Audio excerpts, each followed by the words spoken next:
At 32, widower Jonathan Hawthorne had mastered the art of silence and control. His sprawling mansion overlooked vast green lawns where his triplets, Lily, Noah, and Emma, played under the careful supervision of nannies.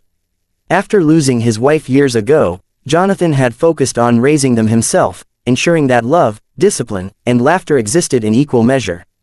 Yet, despite his devotion, there was an emptiness in his home that only the right partner could fill.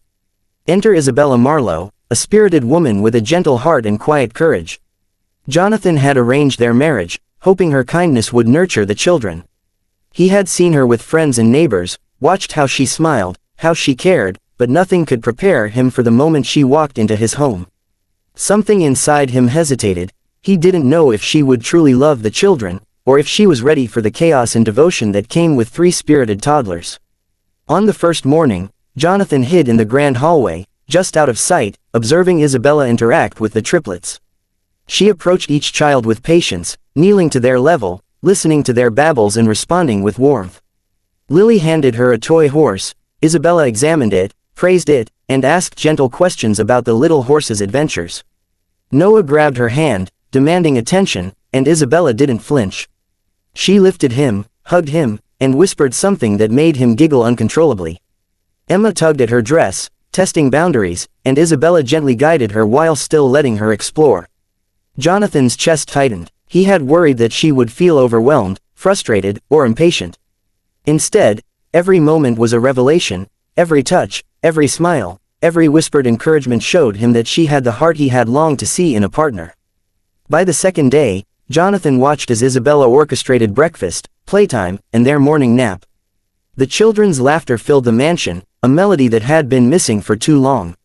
When one of the triplets spilled juice on the rug, she cleaned it up calmly, speaking to them about accidents and kindness, never raising her voice. Jonathan felt a stirring inside him, relief, admiration, and an unexpected flutter of affection. He realized that love could grow quietly, without force, if nurtured properly.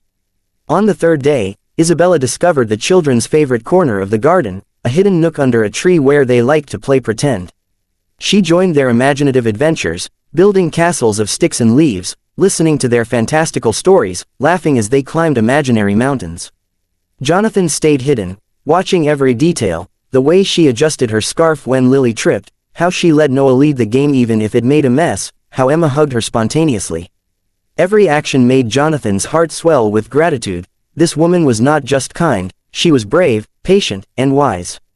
By the fourth day, the triplets began seeking her out on their own. They ran to her in the morning, shared toys, and clung to her during nap time. Isabella responded with gentle firmness and endless love, never imposing, always guiding. Jonathan found himself stepping closer each time he watched from the shadows, longing to see her notice him, to hear her voice directed at him, to share this magic together.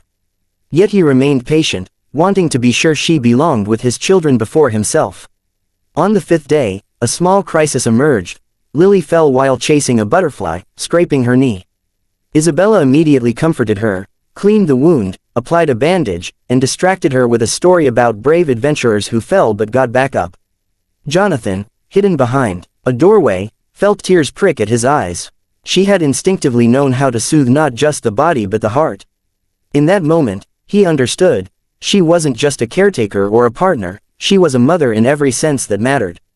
On the sixth day, Jonathan finally stepped into view. The triplets ran to him first, excitedly showing him their morning play, then tugged at Isabella to show him everything she had done. Jonathan held her gaze, finally speaking words he had long withheld. "You've given them laughter, trust, and love. You've given me peace. I didn't know I could watch someone love my children and feel complete. Thank you." Isabella smiled softly, understanding the depth behind his words. She reached out, taking his hand, and together they watched the triplets run through the garden, their laughter echoing through the mansion.